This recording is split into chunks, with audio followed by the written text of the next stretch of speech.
कि आप लोगों ने मान लिया।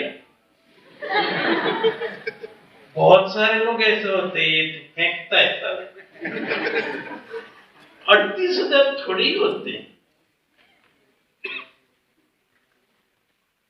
लेकिन बाकी जो आते हैं मेरे यहाँ, जिन्होंने मेरे को देखा होगा, वो तो मानते हैं। आप सबको मैं आमंत्रित करता हूँ कि ऐसी कोई इकाई, वो इसको इकाई थोड़ी बोलेंगे, ये तो शतकाई है इतनी बड़ी। तो आप सबका आमंत्रण है, अहमदाबाद में आप जरूर आइए। सदगुरु के साथ, सदगुरु के सानिध्य और उनकी निश्रा में काम करने में ना मजा आता है।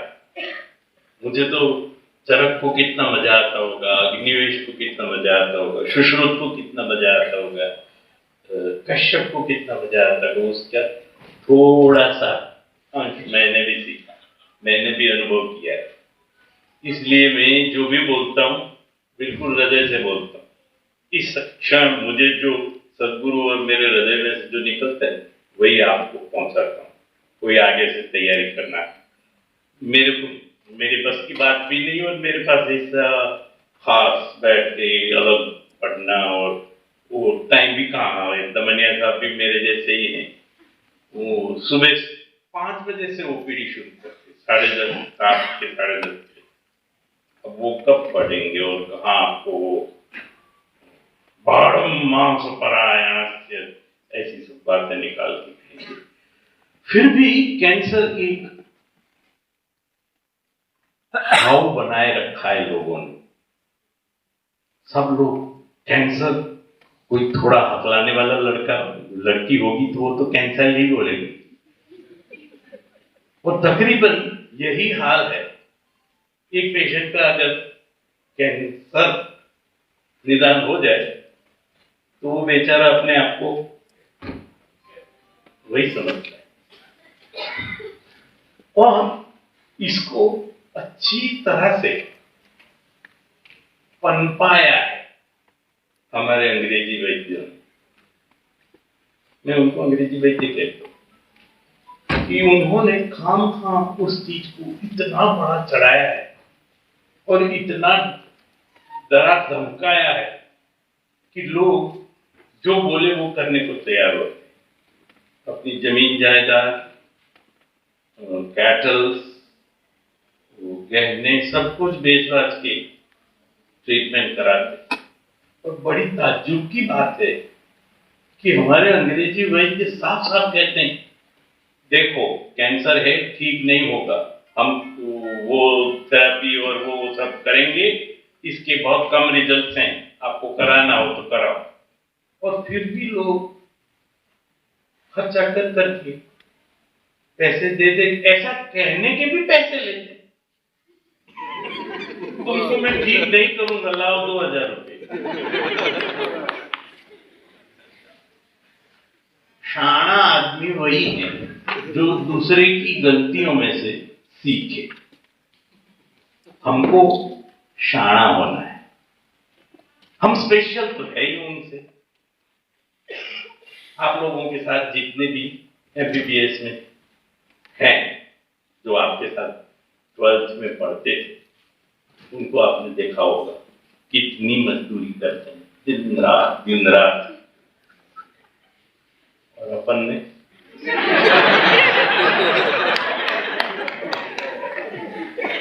सबको पता है वो मैं भी वही।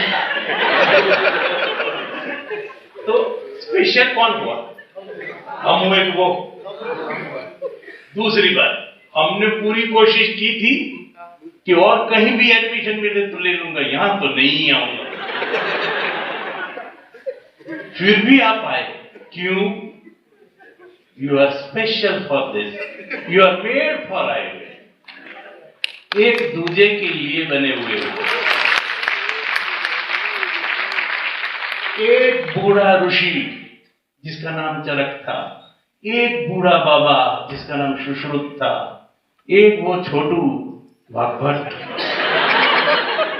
उसको उस जमाने में हमारी चिंता लगी हुई थी कि ये मेरा बेटा 2019 में ठीक से पढ़ेगा नहीं और 12वीं में मार्क्स नहीं आएंगे, लेकिन उसको डॉक्टर तो बनना ही है। वो बेचारा, उसका सपना अधूरा न रह जाए, चल मैं एक संहिता लिख डालता हूं। इस तरह से चरक ने संहिता लिखी, किसके लिए? अथवा भूत दया प्रति, वो तो ठीक है लिखना पड़ता है, लिखी हम लोगों के। तो हमारी चिंता करने वाला चरक है। वो कोई बोलते हैं ना, जिसका हवा जिसकी हिफाजत करे उस देव को ऐसा। हाँ, ये हमारे पवन साहब है ना, बड़े शायराना बोले वाले, उनसे ये सब सीखा मैं। तो हम सब इसलिए सिलेक्टेड, और सिलेक्टेड होने के कारण हमारा ये फर्ज बनता है कि हम जो लोग पेशेंट को डरा डरा के अपनी रोजी रोटी करते हो, उनसे सीख के हम उसी चीजों को न दोहराएं और पेशेंट को, हाँ मैं ठीक करता हूं, चिंता नहीं करता, मैं बैठा हूं, मैं हूं ना। देखा था कि नहीं सबने, सिर्फ उतना ही बोलता था वो ऐसा कि मैं हूं ना, और कितना फर्क पड़ जाता, देखा था मैं। बस तो वहीं से सीखना है।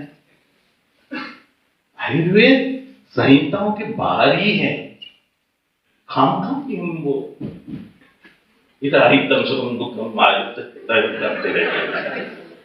संहिताओं को प्रेम करना है, हृदय में रखना है।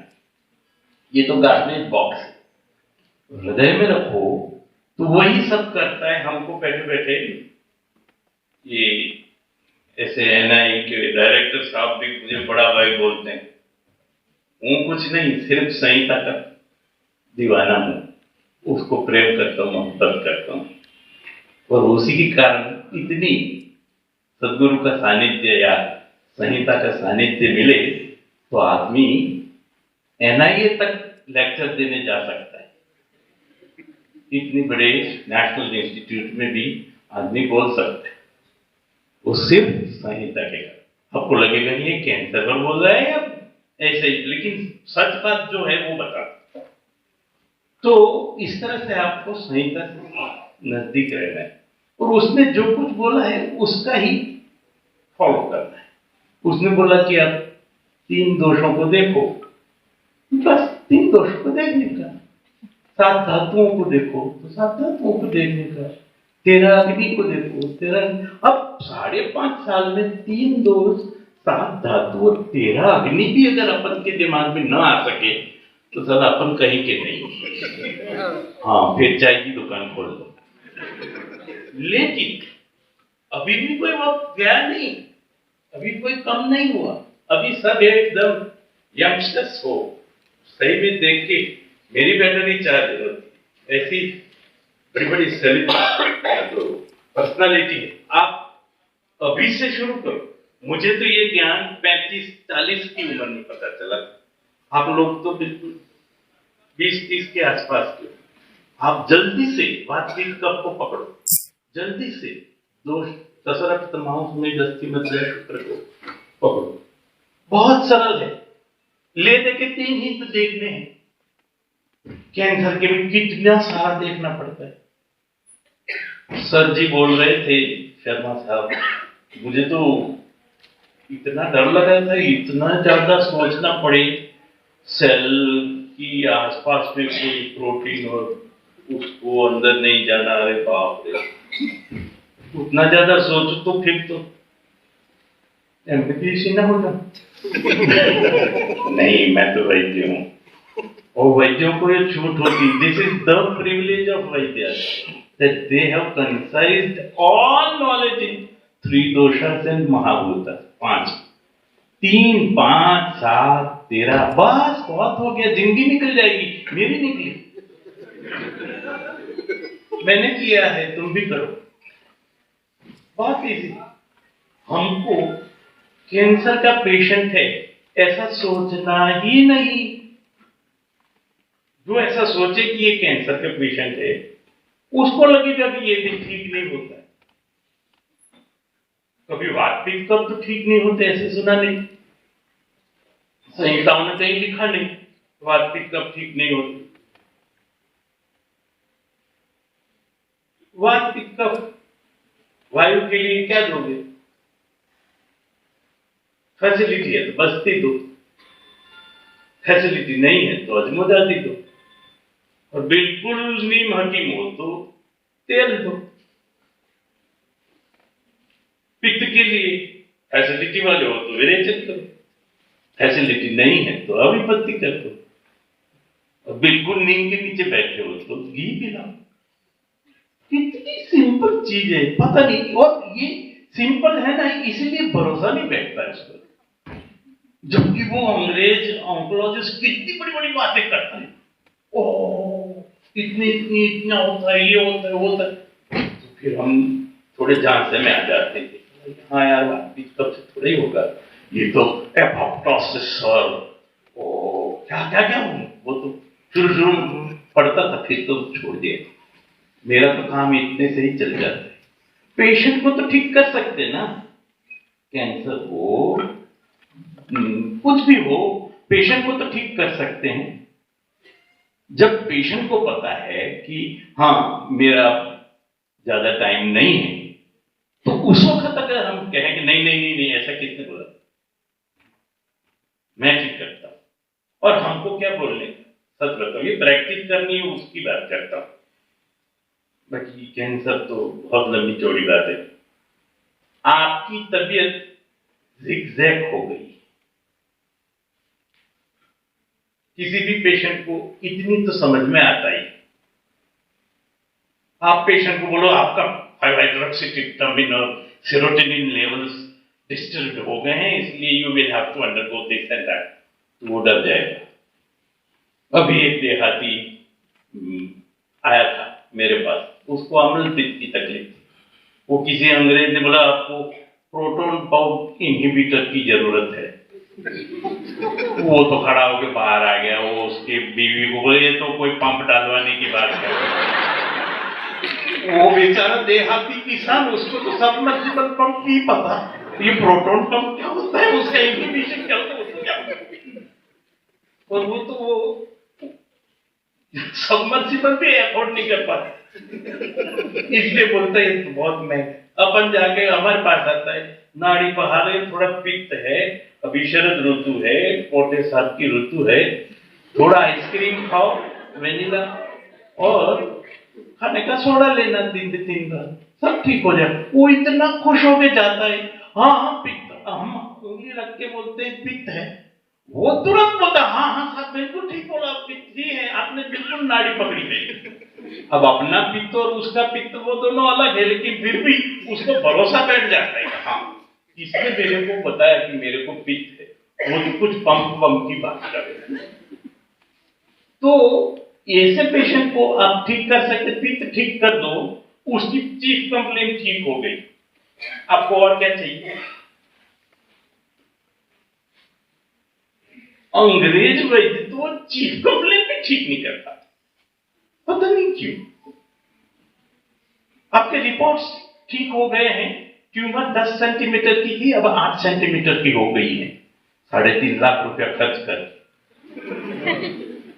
साहब मेरे से रोटी नहीं उतरती, नहीं नहीं नहीं, लेकिन आपकी ट्यूमर कम हो गई है, केमोथेरेपी का रिजल्ट आ रहा है। अरे भैया मुझे रोटी खानी है, वो कोई नहीं खिलाता, और पता नहीं आयुर्वेदिक दवाइयों से ये 4 चीजें हमेशा मैं बोलता हूं, जो आप हमेशा लिखते हैं ना BAMS नॉर्मल, वो तो हो ही जाता है। BAMS नहीं पता, बॉवेल एपिटाइट मैच्योरेशन स्लीप, और कुछ ठीक हो या ना हो, ट्यूमर भले ही वहीं की वहीं रहे, शायद थोड़ी बढ़े भी, लेकिन इंडिया के किसी भी पेशेंट को आयुर्वेदिक ट्रीटमेंट करो, उसको भूख लगती है, और वो पक्की लगती है, आप सब लोगों ने अनुभव किया होगा, कितने भी जूनियर क्यों ना हो। और भूख लगाने के लिए हमारे पास क्या कुछ नहीं होता, नींबू में संचर, काला नमक और मरीच डाल के चूसने से लेके त्रिवाग रस तक इतनी मोटी रेंज, बड़ी रेंज है, और उसमें से कुछ भी आप यूज कर सकते हो। अग्नि या एपिटाइट को बढ़ाने के लिए। पेट सफा के तो हम मोनोपोलाइज्ड वैद्य हैं, और कुछ आए ना आए पेट साफ कर देते हैं। पेट साफ हो जाए, भूख ठीक से लगे, नींद तो आएगी, क्योंकि उसको प्रॉब्लम ये दोनों सही पता चलता है, उसको अंदर कहां ट्यूमर है उसको कोई मायना नहीं, उसको भी मुझे भूख नहीं लगती, मेरा खाना नहीं उतरता, मेरा हाजमा ठीक नहीं है, पेट सफा नहीं होता, उसकी तो यही कंप्लेन होती। हम उसको खोज के देते हैं कि तेरे को तो सीए इसोफेगस है और उसका स्प्रेड हो गया लीवर में। उसको तो इतना ही पता होता है कि मुझे भूख नहीं लगती, मुझे प्यास नहीं लगती, सारा दिन तड़पता हूं। और वो तो आयुर्वेद से आराम से हम कर सकते हैं। और मैं आपको बताऊं, एक एवरेज इंडियन को अगर ये 4 चीज हो जाए तो वो तुरंत कहेगा कि हाँ आपकी दवा लागू पड़ गई। पैथोलॉजी भले वहीं की वहीं हो, लेकिन उसको ये लगे कि हाँ, अब ये कहां से जानना है जो आप हर रोज लिख देंगे, मुप्र मप्र क्षुधा निद्रा लिखते कि नहीं, ऐसे ही लिख देते हैं, लेकिन उसी पर ध्यान दो। आप जब एपिटाइट पर लिखते हो, एपिटाइट के बारे में पूछते हो, आपको पता है आप अग्नि पर डील कर रहे होते हो। कितनी बड़ी चीज है अग्नि, उसको ठीक करो, और अग्नि को ठीक किया तो फिर आपका काय चिकित्सा है। अब काय चिकित्सा के कायो हो अंतर अग्नि तरस चिकित्सा काय चिकित्सा, इतना तो रट्टा सबने मारा हुआ होता है, लेकिन एपिटाइट पूछो तो उसमें अग्नि की चिकित्सा है, अग्नि ठीक होगा। आप पुरुष प्रवृत्ति पूछते हो, विपाक की परीक्षा करते हो, पेट सफा करने की बात नहीं, विपाक बद्ध विणमूत्र शुक्रता, शुष्ट श्रवणमूत्र विणमूत्र शुक्रता, ये विपाक का लक्षण है। तब विपाक पर काम कर रहे हो, गैस्ट्रोइंटेस्टाइनल मेटाबॉलिज्म पर काम कर रहे हो, विपाक। निद्रा, कहां मेटाबॉलिज्म पूरा, निद्रा का वर्णन कहां है, स्थौल्य में। उपस्तम का वर्णन कहां है, आहार और मैथुन का तीसरे श्रेणी में, वहां निद्रा का वर्णन नहीं। निद्रा का वर्णन कहां है, अष्टम निंदी थी, जो कि पूरा मेटाबॉलिक निद्रा साफ की भाषा। आप जब निद्रा को पूछते नींद आई थी कि नहीं, तो आपको पता होना चाहिए आप मेटाबॉलिज्म पर ध्यान कर रहे हैं। मूत्र प्रवृत्ति पूछ रहे हैं तो आप क्लेद पर काम कर रहे हैं, पूरे शरीर के क्लेद का क्या स्थिति है वो मूत्र बता रहे हैं। मूत्र से लो आता तो है, खाम खा मुझे वहां से बुलाते हो, सबको पता है मुझे जो आता है। तो ये BAMS जो आप करते हैं उसमें कितनी चीजों को आप आइडेंटिफाई कर पाते हैं, लेकिन पता नहीं हम क्यों रूटीन माइक्रो पर ही, यूरिन की रूटीन माइक्रोस्कोपिक या तो स्टूल एग्जामिनेशन ऐसा करके करते, वो BT करते। अरे यार पूछो क्या खाया था, उसका क्या विपाक हुआ, ये विपाक हुआ है तो उस मधुर विपाक हुआ है तो वो शरीर में मधुर का काम करेगा, संतर्पण का काम करेगा, ब्रोहण करेगा, षडेंद्रिय प्रसादन करेगा, क्या कुछ नहीं करेगा। मधुर रस के जितने गुण हैं वो सब लाएगा। कैंसर में वही तो नहीं होता है। कैंसर का सेल इतना बदतमीज होता है कि वो दूसरे का भी खा जाता है। एक नॉर्मल सेल जितना खाता है उससे 2.5 गुना। ओहो इतने सारे बगले, आओ ना आगे भी जगह खाली है। ये 1000 वाली खाली ही आओ। दूर रहकर न करो बात, करीब आ जाओ। सही में मूत्र प्रवृत्ति, मल प्रवृत्ति, क्षुधा और निद्रा, इससे आप इतनी सारी चीजें जान सकते हैं।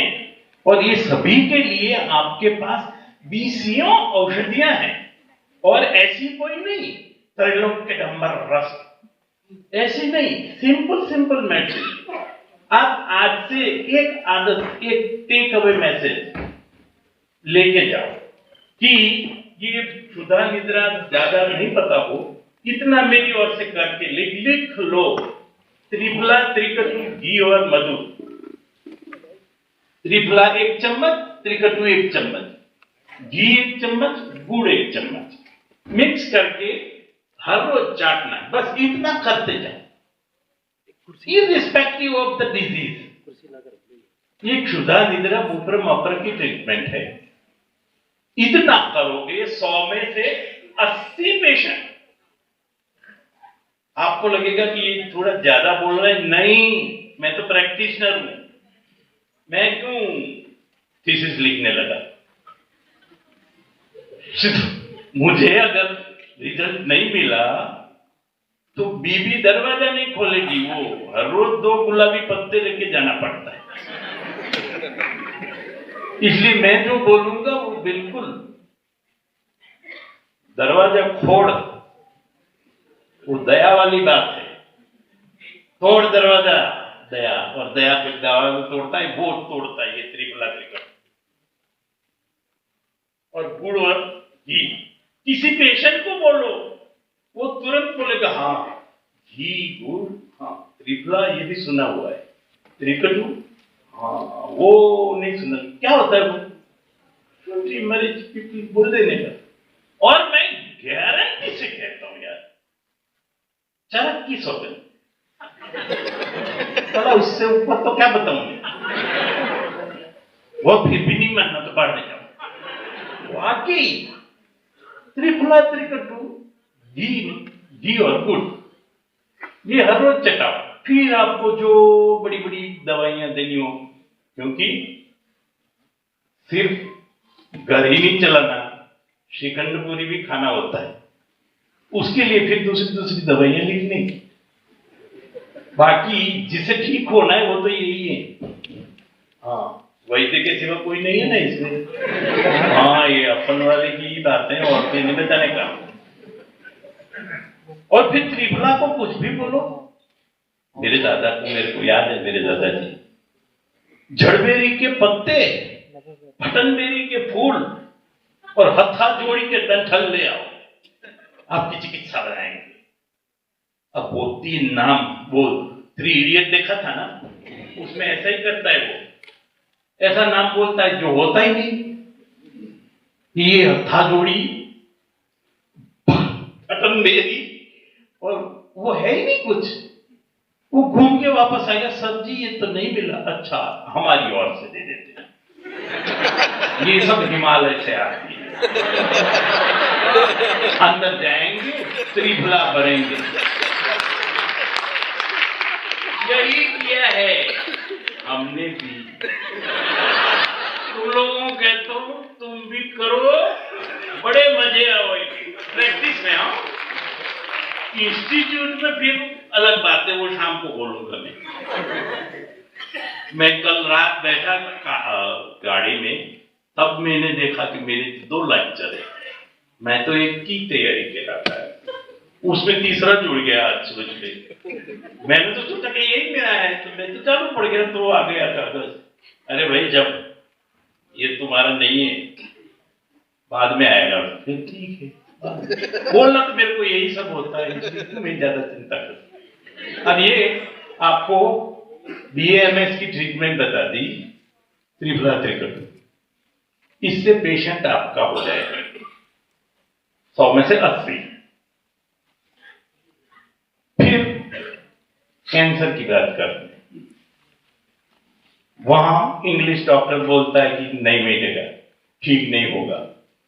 मैं केमोथेरेपी देता हूं, पता नहीं रिजल्ट आए ना आए, 1.5 लाख की एक है, 1,20,000 की एक होती, और वो हर्सिप्टिन ERPR और ट्रिपल नेगेटिव पॉजिटिव वाला तो 17 लाख के इंजेक्शन होते हैं बाबा। 17 लाख नहीं, मेरे को तो 15 लाख दो तो मैं जिंदगी भर तेरी ट्रीटमेंट करूं।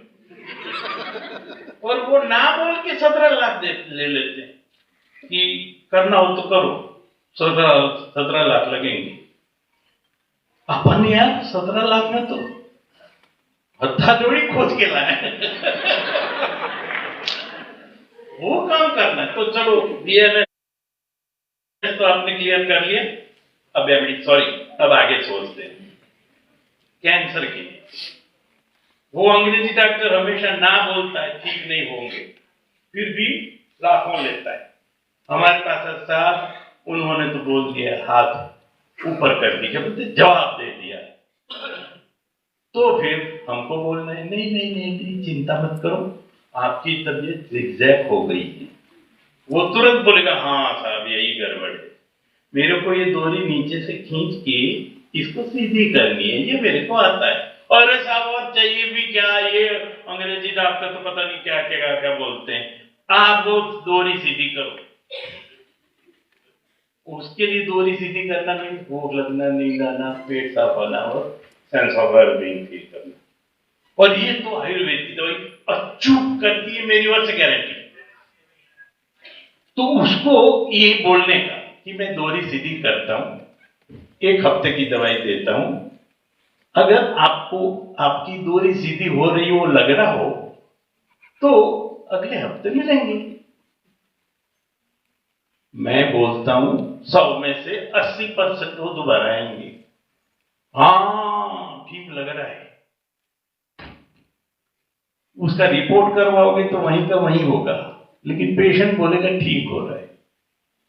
तब आपको क्या बोलना कि ये पहली बार आपकी ट्रीटमेंट हो रही, अभी तक आपकी डिजीज की ट्रीटमेंट। हाँ बिल्कुल सही बोला साहब, बड़ी बड़ी ट्रीटमेंट करते थे, बहुत महंगी दवाई देते थे, लेकिन मुझे सुकून बिल्कुल नहीं होता, मुझे भूख नहीं लगती, मेरे को कितना टेंशन होता था, रोग का टेंशन, इन्वेस्टिगेशन का टेंशन, पैसे का टेंशन, घर चलाना, बीवी बेटी बड़ी हो गई उसकी ब्याह करना, क्या कुछ नहीं होते एक आदमी के लिए। और उसमें फिर लाखों की दवाई देके बोले कि नहीं ठीक होगा। सॉरी,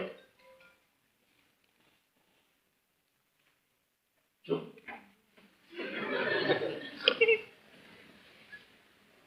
कैसे करते हैं तो उतने में उसको अगर इतना भी फील कर दे, और वो क्या 500-700 रुपए एक हफ्ते में, ज्यादा से ज्यादा 3,000 बोलना क्या जाता है, क्योंकि वो तो सिर्फ ना बोलने के 2,000 लेता है, आपको ठीक करने के लो ना 3,000 कौन बोलते, और वो देगा बड़ी खुशी से देगा। फिर वो पूछेगा आपको है ठीक तो हो जाऊंगा ना मैं, क्योंकि उधर इतना सारा उनको डराया हुआ होता है।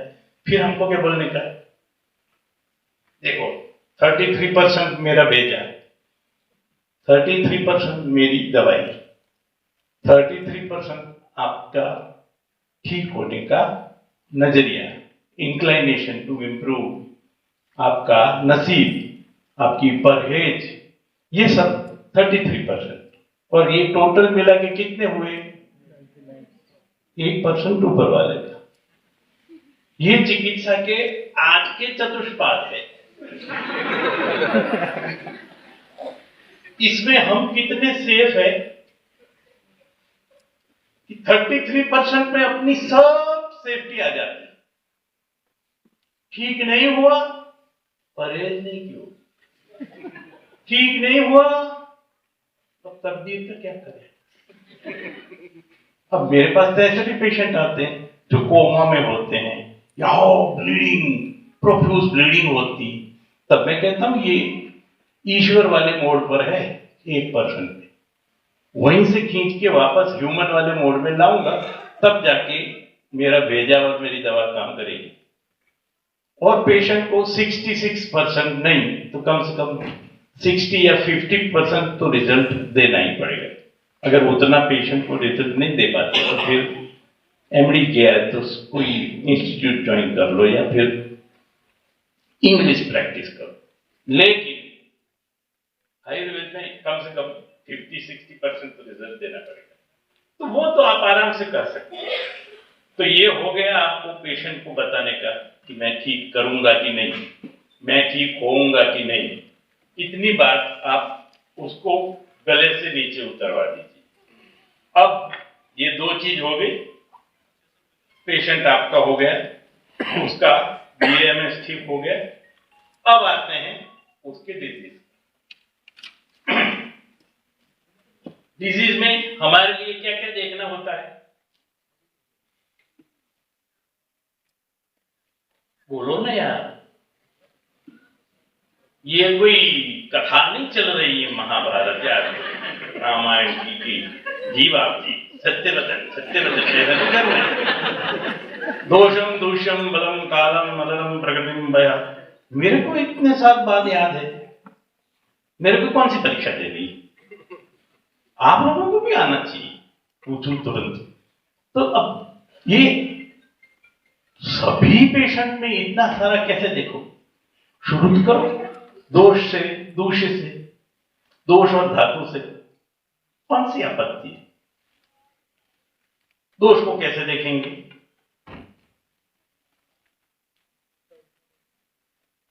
बोलो यार। दोष वेदी में से सूत्र 12 ना, छोटू वाला दोष वेदी। हाँ, दोष वेदी में संग्राम भाग तक्षण कितनी सारी चीजें लिखी, उसको थोड़ा रट्टा मार के देखने की कोशिश करनी पड़ेगी। उसमें 2-4 मिल गए तो वायु, 2-4 कोष टोष दबतु भमतु, पता नहीं कितने तू है, एक और हाथ भी जोड़ दो उसमें तो 8 हो जाते हैं। तो ये इससे आप बातचीत कब तय कर लो। फिर रस प्रदोषज है, रक्त प्रदोषज है, मांस प्रदोषज है, उस याद नहीं रहते तो लिस्ट बना के कांच के नीचे रख लो, वहां कोई आपत्ति है। और फिर नाड़ी देखो और इधर देखो, ऐसे ध्यानस्थ हो जाओ कि साहब नाड़ी देख रहे, नाड़ी नहीं वो नहीं आता है रस प्रदोषज, इसको पढ़ना। ऐसा करना नहीं है, सही में वो रट्टा होना चाहिए। अश्रद्धा से क्लैब्य तक का रस प्रदोषण, विधि शोणितीय वाला सब पूरा लिस्ट, उपकुश वाला वो, मांस में तो ज्यादा है ही नहीं। इतनी परीक्षा करो ना तो दोष देख लिए, तुलसी देख लिए। अब दोषों का आप लिस्ट बनाते हो, नंबर दे दो, मैं जो करता हूं वो बताओ। आप पेशेंट आया, बैठा, फटाफट बोलने लगता है तो वायु में टिक करो। बैठ के पहले फाइल बताता है, एग्जैक्ट डेट बताता है, और वो मंगलवार था और मेरी बीवी का वो था जो कड़वा चौथ था, उस दिन हम गए थे, तो पित्त समझो, स्पेसिफिकली पित्त वाला बोलता है।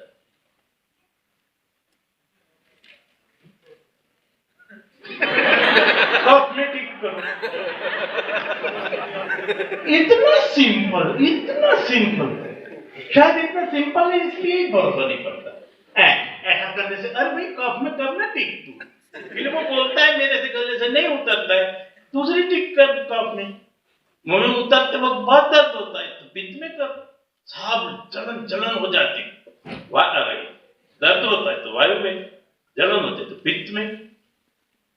इतना इसी देखो ना, इसी देख के बाद पित्त का पहले देखो, फिर PQRS जो सिखाता है वो मेरे को तो आता ही नहीं, मुझे तो उस देख के वायु में पित्त है कब है वही दिखता, वो टिक करता।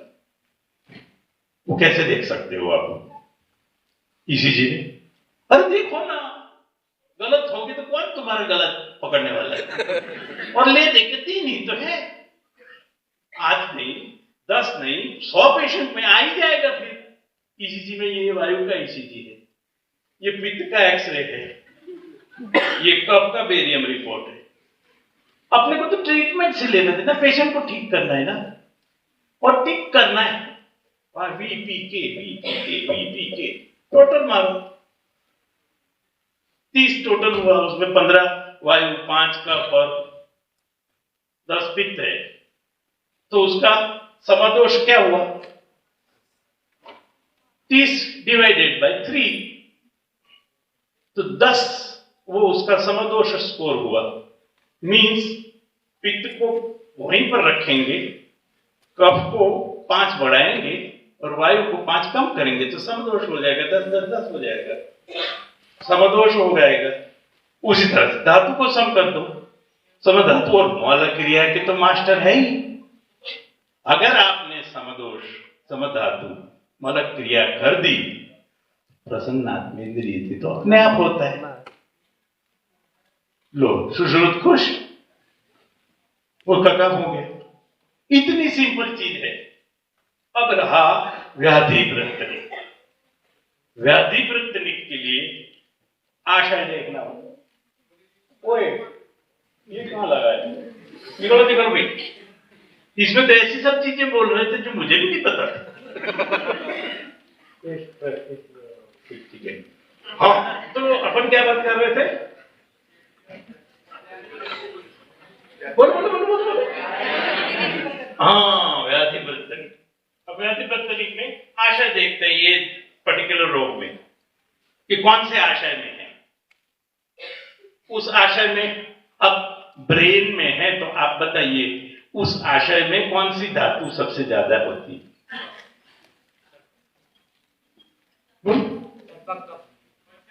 हाँ, लो, मज्जा धातु। तो मज्जा धातु, मज्जा प्रदोष विकार में क्या बोला है? तिक्त है ना? हाँ बोलो ना, सब आता है, बस वो करने का, मज्जा ठीक हो जाएगी। आंख में रेटाइनोब्लास्टोमा है, ओटे सर, रेटाइनोब्लास्टोमा। आपने को क्या लेना देना रेटाइनोब्लास्टोमा? आंख में कौन सी धातु है? अगेन मज्जा।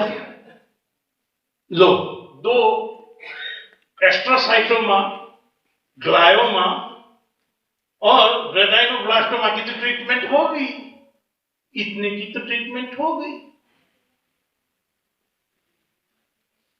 ये अगर मैं सिर्फ थियरी से बोलता तो आपको जरा भी भरोसा ना होता। ये 38,000 इसलिए बोलना पड़ता है कि ये इसी आधार पर ये पेशेंट्स को ठीक करने की कोशिश करो। ठीक तो वही ऊपर वाला कथा, ये भी एक सूत्र अपने को दिल में बिठाना है, ही क्योर्स वी केयर। तो आपकी जवाबदारी बहुत कम हो जाती। लेकिन फिर 3,000 साहब, आपकी केयर बहुत महंगी, 3,000 रुपए तो बोलने का मेरे को ऊपर तक देना पड़ता है। इसलिए ये सब प्रैक्टिस है भाई, जितनी जीभ हिलेगी उतनी पैसे आएंगे। आयुर्वेद भी यही कहता है, पैसे कमाने की बात करता है, हर वक्त मैं बोलता हूं, आज फिर बोल देता हूं, किसी नए होंगे तो। एक पेशेंट की कपड़े उतार के आप उल्टा कर दो बस्ती के लिए, फिर उसकी गुदा में आप स्वर्ण का नेत्र डालो, रजत का नेत्र डालो, ताम्र का डालो या प्लास्टिक का डालो, क्या फर्क पड़ता है? काम तो दशमूल को ही करना है।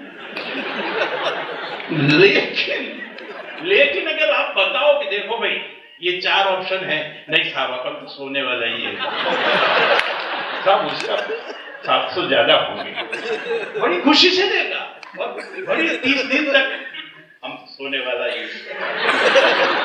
फिर वो उसको पैम्पर करना है, ये सिखाता है, राजा चिकित्सा है ये, राजाओं को करने की चिकित्सा। एक बार उसको सोने का दिखा के उल्टा के फिर प्लास्टिक का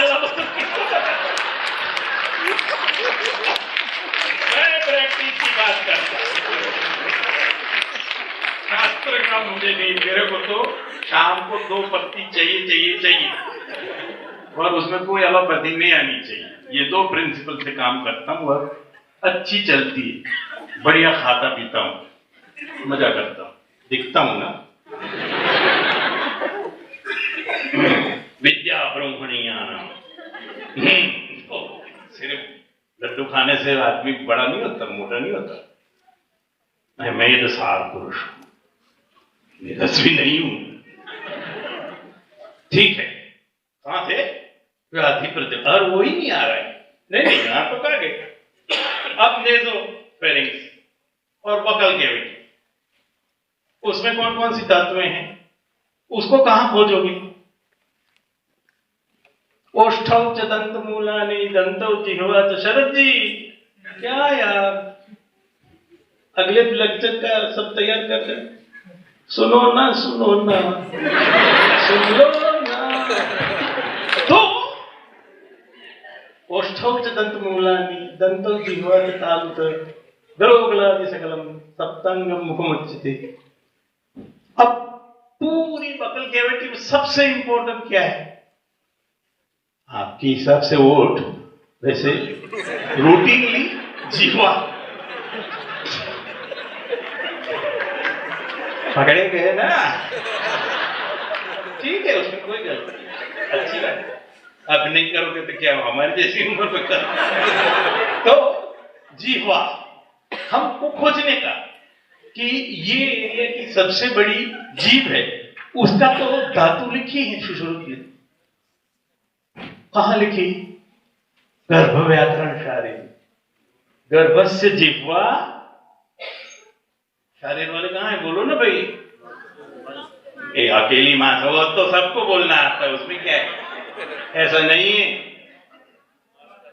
रक्त है, मांस है, कफ है। हाँ लो, ये तो आ गया।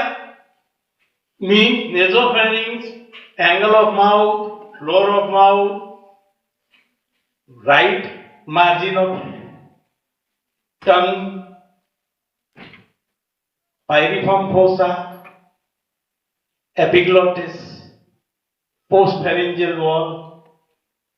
वो लोगों को जितना नाम देना वो देना, हमको तो जीवा की धातुओं को ठीक करना है, नाड़ी से दोष को पकड़ के उसको समदोष करना है, समधातु करना है, मल क्रिया करना है। प्रसन्नात्मेंद्रिय तो हो गए।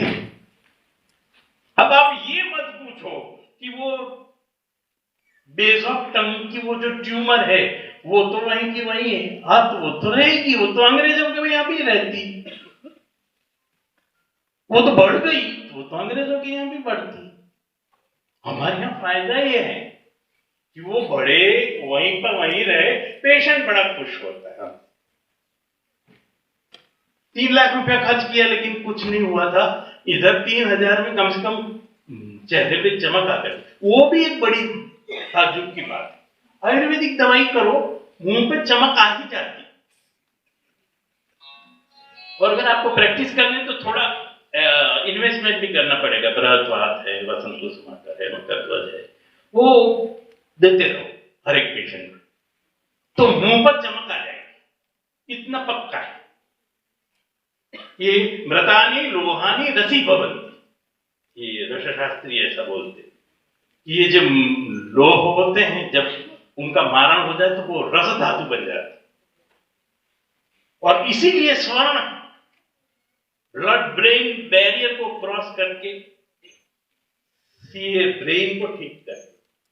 सीएसएफ प्रोफाइल में भी गोल्ड, एलिमेंटल गोल्ड होता है, क्योंकि मृदानी लोहानी रसी रस धातु बन जाते हैं। और ये कहते उसको जहर बोलते हैं, हैवी मीटर बोलते हैं। अरे यार वो रस धातु है जो ब्रेन तक जाती, और ये पागल उसको हैवी मेटल बोलते। वो खुद जो जहर इस्तेमाल करते हैं कीमोथेरेपी में या मेथोट्रेक्सेट, अगर बायोप्सी न मिली हो, बायोप्सी न हुई हो, बायोप्सी प्रूव्ड कैंसर न हो, और अगर वो कीमोथेरेपी दे तो उनको दफा 302 लागू पड़ती। Attempt of murder. हम उसी 4 हेवी मेटल की भस्म बना के पेशेंट के चेहरे का नूर बढ़ाते और हमको कहते हैं कि तुम जहर यूज करते हो। अरे भाई, अगध तंत्र तो हमारा काय बाल गर्भोर्ध्वांग शल्य दृष्टा द्वारा प्रशांत एक आयुर्वेद का अंग है। ये खाम की हम अगध तंत्र में ये वो टॉक्सिकोलॉजी पढ़ाते हैं या वो मेडिकल जूरिस्प्रूडेंस पढ़ाते हैं। हमारी एक भी सर्टिफिकेट कहीं वैलिड तो है नहीं, तो खाम उसको क्यों रट्टा मराते। और कैंसर के अगध कितने सारे हैं। तुलसी विषारी अगध ही है, हस्तिना अगध है, वो एक महामायूर घृत है, वो बहुत सारी चीजें हैं।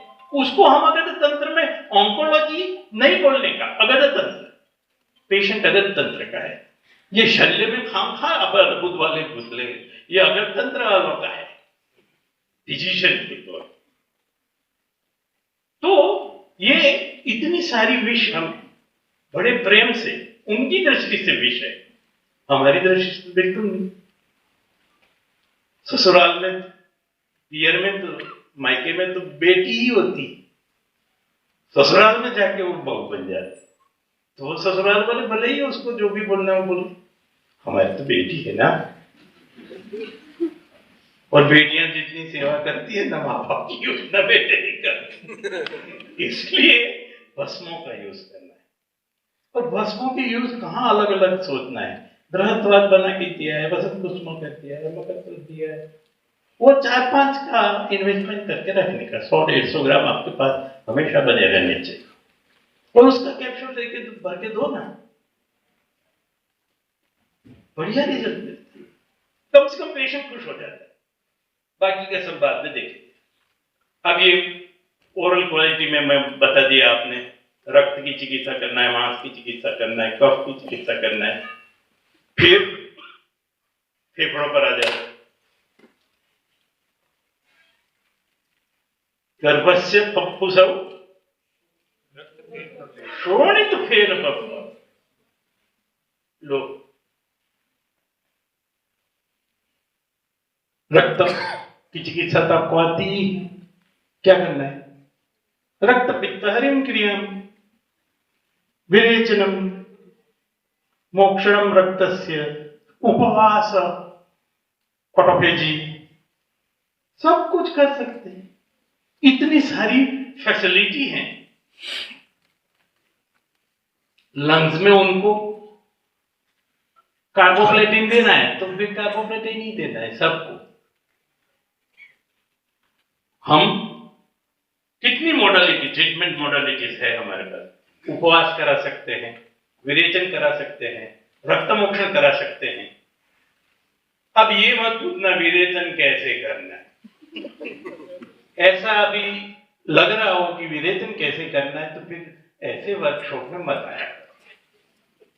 मैं जब आपको रिलेटिविटी की बात कर रहा हूं और फिर आप ग्रेविटी पूछो तो फिर मेरे लिए बहुत मुश्किल हो जाए। अब ये लंग्स हो गया, हार्ट में ट्यूमर होता नहीं। आज 25-30 साल से प्रैक्टिस करता हूं, 7-8 पेशेंट मुश्किल से हार्ट की ट्यूमर देखे हैं और वो सब फैटल है, वो सब मर गए। मरते तो मेरे बहुत सारे। वो जो सूत्र है ना, शतमारी भवेत वैद्य, वो तो पता नहीं मेरे को देख के ही लिखा है। लेकिन फिर भी कोई चिंता नहीं, क्योंकि किसी को ये 38,000 पेशेंट है मेरे सदगुरु के, उसमें 300 फाइल ऐसी नहीं है कि जिसमें हम कह सकते हैं हाँ हमने इसको ठीक कर दिया। लेकिन 25,000 से ज्यादा ऐसी फाइल जरूर है जी जो ऐसा मानते हैं कि लेट पड़ गए, जल्दी आए होते तो ठीक हो जाए। ये हमारी उपलब्धि है और ये क्षेत्र में हमें कंसंट्रेट करना चाहिए। सिवाय कि ट्यूमर को कम करे या ट्यूमर को मार डाले या उसको जला डाले, ये सब नहीं करना है। उसके बाकी का जो शरीर है उसको ठीक करना है। इन्फेक्शन पूरे शरीर में लगते हैं, उसको एक जगह पर कॉन्सेंट्रेट करके ट्रीट नहीं कर सकते। लेकिन कैंसर को आप आराम से छोड़ो, आपको ठीक कर। और हमारे पास आने वाले ऑलमोस्ट घूम फिर के आने वाले ही होते। हमारा तो एक ही डायग्नोसिस होता है, फैट फाइल सिंड्रोम।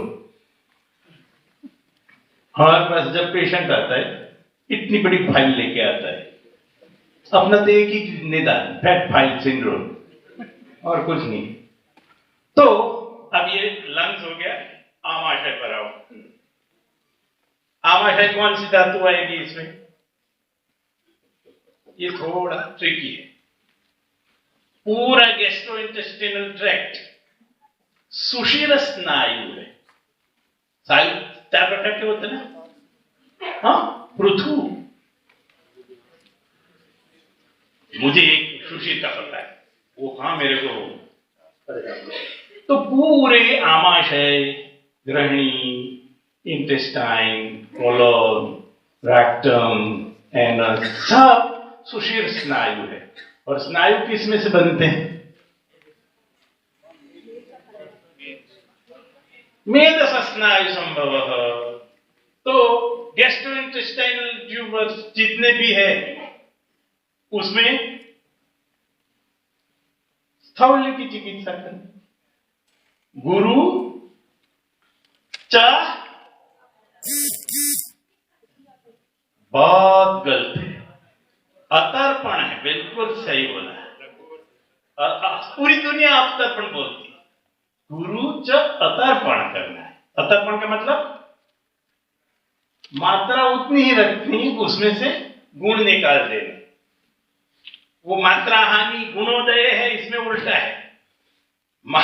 मात्रा अच्छी ही रखनी है और गुण कम करने, ये अतर्पण। तो जितने भी गैस्ट्रोइंटेस्टिनल ट्यूमर्स हैं, नाम फिर आनंद वाला लिम्फोसाइटोमा ऑफ इंटेस्टाइन, उसमें क्या करने का?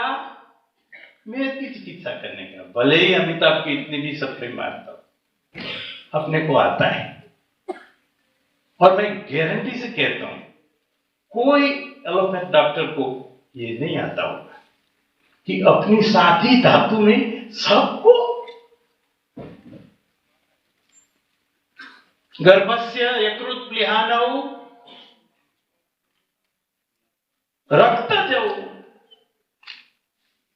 तो hepatocellular carcinoma, liver involvement, metastatic liver cancer, pancreatic head of the cancer, head pancreatic tail of the pancreas.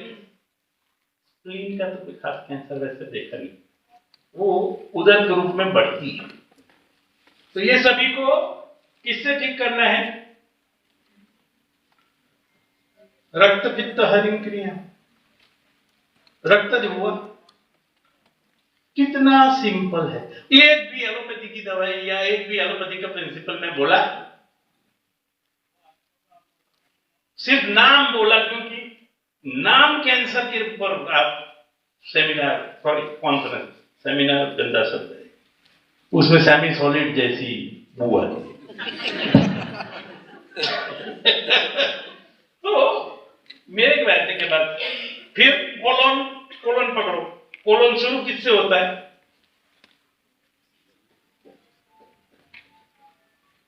बहुत तकलीफ है यार। सिकम से। मैं कोई ऐसा गलत बोल दोगे तो कोई यहां से उठा के बाहर नहीं छोड़ने वाला, गेट आउट नहीं कहूंगा। जो मन में है बोलो ना। है घुमा फिरा के साथ गर्भस्य उंडुका शोणित किट्ट भव, लो वहां भी मिल गई आपको धातु, उसको ठीक करो, उससे धातु साम्य होगा। वात पित्त कैसे ठीक करना वो तो मैंने आपको पहले से बताया। क्रिया तो मल क्रिया तो हम मास्टर हैं। हो गया कोलोन कैंसर का प्रॉब्लम। पुरुष तरह कला, ऊपर पित्त तरह कला, उसकी चिकित्साएं हम सबको आती। पित्त तरह कला को किससे ठीक करते हैं? पैसे वाला हो तो स्वर्ण पर्पटी से, बीच वाला हो तो हिंगोस्टर लगाओ भास्कर, और बिल्कुल लुक्खा मेरे जैसा हो तो गर्म पानी से। सब socio economical status wise treatment है Ayurveda. This is our privilege, exclusive privilege of vaidya. फिर गर्भस्य वृक्कौ, तो इधर तो कोई बोलते ही नहीं, क्यों? बोलो बोलो बोलो बोलो। बड़े लोगों को नहीं देना, आप तो पूज्य है, मेरे दोस्त पीछे बैठे। बोलो, गर्भस्य वृक्कौ रक्तमेदजो, रक्तमेद प्रसादात् वृक्कौ। तो किडनी के जितने भी डिजीजेस हैं, या तो किडनी के जितने भी कैंसर है, क्योंकि यहां कैंसर के बारे में बोल रहा हूं, पशमरी में भी सिद्धांत तो वही लागू पड़ता है। एम्ब्रियोलॉजी, उसमें भी यही प्रिंसिपल लगेंगे, गर्भ व्याकरण शारीरिक। यूएसजी किया एंटीनेटल और बोले कि आपकी बच्चे की किडनी डेवलप नहीं हो रही है, आप चाहे तो गर्भपात करा सकते हैं। तब क्या बोलने का, काहे को हम करेंगे ना रक्त में की चिकित्सा, और किडनी खुल जाएगी, जैसे किसी का मोबाइल खुल गया। तो ये बात है, किसका मजाक?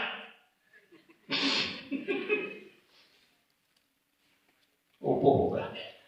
तो मेरे कहने का मतलब, इस तरह से हम सभी अंगों की, आशयों की, धातुओं को आइडेंटिफाई कर सकते हैं।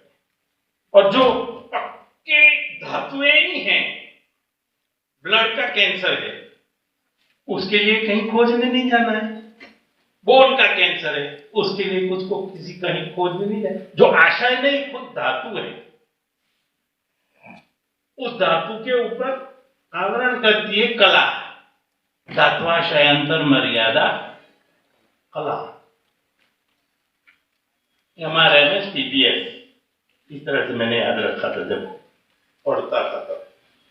तो जितनी भी कलाएं हैं, वहां जिस आशय को वो कवर करती है, उस आशय की ही चिकित्सा उसको लागू पड़ती है।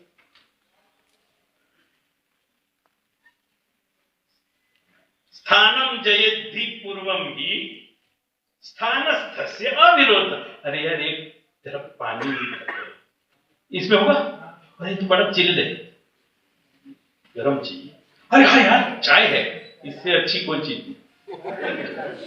भवंती छात्र, चरक क्या बोल रहा, मैंने नहीं, मैं तो उसको ही फॉलो करता। आपको पता है, चरक भी चाय का शौकीन था, हर एक टॉपिक के बाद लास्ट में बोलता था भवंती छात्र। चरक चाय में भी तालियां बजा, सुनो, उनको चाहिए। तो इस तरह से आशय, कला, फिर